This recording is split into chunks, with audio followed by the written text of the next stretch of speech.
आज हम कहते हैं कि हमारा देश 15 अगस्त 1947 को आजाद हुआ, लेकिन नेताजी ने अपने देश के कुछ हिस्से को बहुत पहले आजाद करवा लिया था और वहां तिरंगा लहराया था। 2 जगह उन्होंने तिरंगा लहराया था। भरा नहीं जो भाव से, बहती जिसमें रसदार नहीं, वो हृदय नहीं वो पत्थर है जिसे अपने देश से प्यार नहीं। आज गलियारा फाउंडेशन और प्रेरणा फाउंडेशन की तरफ से नेताजी की जन्मदिवस पर आयोजित इस कार्यक्रम में हमारे साथ प्रमुख रूप से उपस्थित होशियार सिंह जी शेलवाल, पार्षद वार्ड नंबर 1, और हमारे अजीज मित्र और बड़े मजबूत पत्रकार, स्टिक पत्रकार भाई प्रद्युमन जोशीला जी, हमारी छोटी बहन रेमन जी और सब मुगलपुरा के सरपंच प्रतिनिधि मंगल राम जी और यहाँ के तमाम पत्रकार छायाकार साथियों, भाई सुरजीत ख्यालिया जी, भाई इंद्रपाल जी, जिन्होंने इस बहुत बड़े कार्यक्रम को एक प्रेरणा के रूप में आयोजन करने का काम किया, फाउंडेशन के नाम पे ही काम किया। भाई अनूप कुंडू जी, सभी को मैं नाम लूंगा तो सभी को मैं बाई नेम सबको जानता हूँ। धर्मवीर जी, क्योंकि मेरा तो क्षेत्र रहा है पहले बहुत ज्यादा आना जाना। समी नागपाल जी, हमारे पार्षद जसबीर शिवरान जी।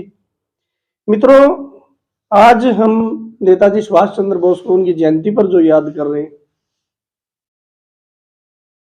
कई बार हमारी बहन ने कहा कि भाई कलम की ताकत भी बहुत बड़ी होती है, और मैं तो ये कहता हूं कि हमारे इतिहास में कलम की ताकतों ने भी वो चीजें नहीं लिखी, इस देश को नहीं बताई जो आज हम नहीं देख पा रहे। इस आजादी की लड़ाई में जो नेताजी का सबसे बड़ा महत्वपूर्ण योगदान था, जिसने इस देश के लोगों से आह्वान किया कि तुम मुझे खून दो मैं तुम्हें आजादी दूंगा, और कभी उसने किसी से ये वायदा नहीं किया था मैं तनख्वाह दूंगा किसी को, आप देश की सुरक्षा के लिए मेरे साथ खड़े हो जाओ। सबसे बड़े तो जो वो लोग भी इस बात बधाई के पात्र हैं, श्रद्धा के पात्र हैं, जिन्होंने अपना जीवन नेताजी को दिया और बिना तनख्वाह के उनके साथ अपनी सेना, आजाद हिंद सेना का गठन किया। और उस सेना का गठन करके नेताजी सुभाष चंद्र बोस ने दुनिया के सबसे ताकतवर तानाशाह हिटलर से हाथ मिला करके इस देश की आजादी की लड़ाई लड़ने का काम किया। और उस आजादी की लड़ाई को लड़ करके आज हम कहते हैं कि हमारा देश 15 अगस्त 1947 को आजाद हुआ, लेकिन नेताजी ने अपने देश के कुछ हिस्से को बहुत पहले आजाद करवा लिया था और वहां तिरंगा लहराया था। 2 जगह उन्होंने तिरंगा लहराया था। अंग्रेजों से अंडमान द्वीप को मुक्त करा करके वहां तिरंगा लहराया, कोहिमा में जाकर के उन्होंने तिरंगा लहराया, अंग्रेजों से मुक्त कराया भारत के हिस्से को और भारत में तिरंगा लहराने का काम किया। और फिर अंग्रेजों के साथ उन्होंने जो लड़ाई लड़ी, और लड़ने के बाद उनकी सेना के जो सैनिक थे, आप पूछ लेना जो स्वतंत्रता सेनानियों के परिवार से लोग हैं, किसी के घर में तनख्वाह आती थी क्या? आज तो 2 रुपए ना मिले तो कर्मचारी को पता ना मिले तो सवेरे सड़क पर लाइन में खड़े होते। ये आजादी किसने दी? ये आजादी नेताजी सुभाष चंद्र जैसे जो हमारे लाखों क्रांतिकारी जो लोग थे, जिनका आज इतिहास में नाम भी नहीं। अंग्रेज यहां से अपने जिला की मैं बताना चाहता हूं, अपने हिसार जिला के भी कम से कम भी हजारों लोग अंडमान निकोबार काला पानी की सजा काटने के लिए यहां से अंग्रेज ले जाते थे, और उनको एक दूसरे को पीठ से बांध दिया जाता था और भूख से तड़प तड़प के वो क्रांतिकारी मरते थे।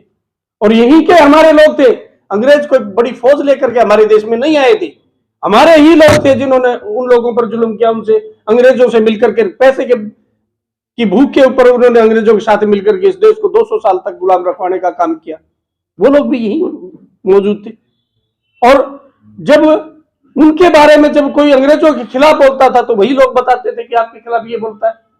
अंग्रेज उनको कठोर सजा देते थे, ऐसी ऐसी सजाएं देते थे कि हर आदमी के रोंगटे खड़े हो जाए उन सजाओं को देख करके। पूरे हिंदुस्तान में आज चर्चा है कि नेताजी जिंदा है। स्वतंत्रता सेनानियों के परिवार नहीं मानते कि उसकी उस जहाज ट्रेजेडी में कोई डेथ हुई होगी नेताजी की। कोई स्वतंत्रता सेनानी नहीं मानता, क्योंकि मेरे परिवार में भी एक स्वतंत्रता सेनानी थे जो अभी पीछे उनका देहांत हुआ, बलिराम जी उनके गनर रहे, उनके गनमैन रहे, उन्हें कभी नहीं माना कि उस जहाज में नेताजी थे और उसमें डेथ हुई। बार बार वो इस बात पर सवाल खड़ा करते थे सरकार के सामने कि सच्चाई देश के सामने लाई जाए कि नेताजी कहां है और कैसे हैं, और उस बात पे रहस्य की किसी सरकार ने जांच करने का काम नहीं किया। और मैं तो सबसे पहले आप लोगों के माध्यम से मैं माननीय देश के प्रधानमंत्री श्रीमान नरेंद्र मोदी को इस बात की बधाई देता हूं कि आज दिल्ली के अंदर नेताजी की प्रतिमा को स्थापित किया। जो अमर जवान ज्योति है, वहां आज नेताजी सुभाष चंद्र बोस की प्रतिमा को स्थापित करने का काम किया, और उस अमर जवान ज्योति को उन्होंने शहीद स्मारक में आज भी जिंदा रखा। और नेताजी सुभाष चंद्र बोस की पिछली जयंती पे पूरे देश में माननीय प्रधानमंत्री जी ने कहा कि जितने भी स्वतंत्रता सेनानी इस देश में थे, उनके घरों में आप लोग जाओगे और उनको जाकर के सम्मानित करोगे और उन्हें याद करोगे, और उस गांव को आप याद कराओगे कि इस देश की आजादी में इस गांव के लोगों का भी योगदान था।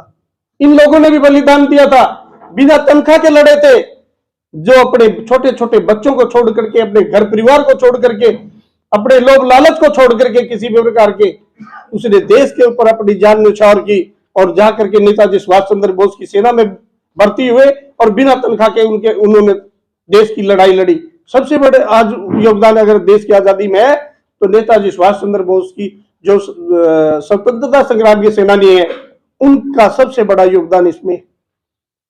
और देश के सैनिक जो आज भी सीमा पर सुरक्षा कर रहे हैं, उनका भी एक बहुत बड़ा योगदान है।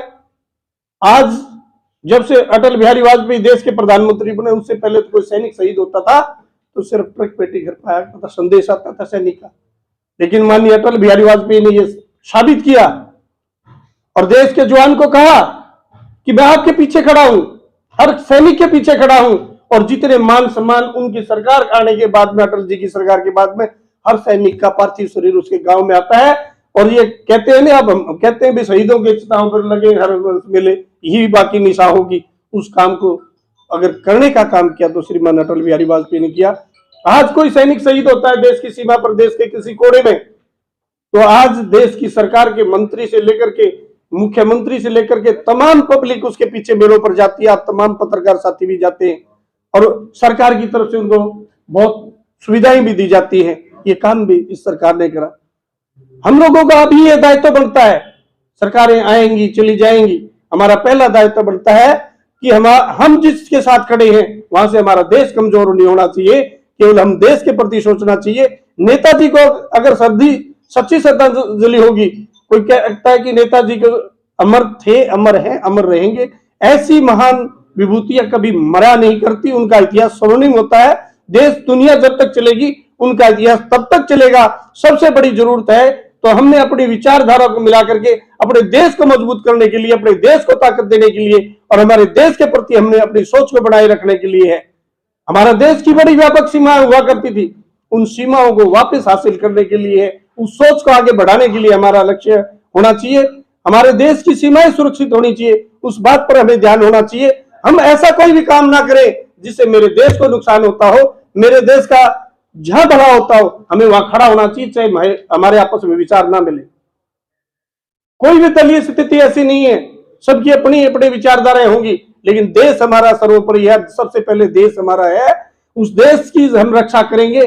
जब देश बचेगा तो हम सब बचेंगे, और देश में जब हमारा सब अच्छा होगा, अच्छे काम होंगे, तो देश आगे बढ़ेगा, देश की हमारी जनता तरक्की करेगी। देश में कहीं भी अन्याय हो और किसी के साथ हो, उस अन्याय के खिलाफ भी हमारा लड़ने का फर्ज बनता है, और उसको जो भी अन्याय करता है उसको भी जवाब देने का हमारा फर्ज बनता है। यही नेताजी की सच्ची सोच थी, उनका यही था कि मेरे देश को आजादी दिलाऊंगा, मेरे देश की जनता ये फैसला करे हिंदुस्तान की किस्मत कैसी हो, मेरे देश का हर नागरिक आराम से सांस ले, स्वतंत्र रूप से सांस ले, और देश में कहीं भी हम जाएं, कहीं भी हम रहें, किसी पे किसी प्रकार की जाति ना हो, अन्याय ना हो। और ये लोकतांत्रिक प्रणाली से जो ताकत हमें हासिल हुई है, ये आजादी मिलने के बाद जो ताकत हमें मिली है, इस ताकत को बनाए रखने के लिए हम सबको नेताजी की प्रेरणा से आगे बढ़ना चाहिए।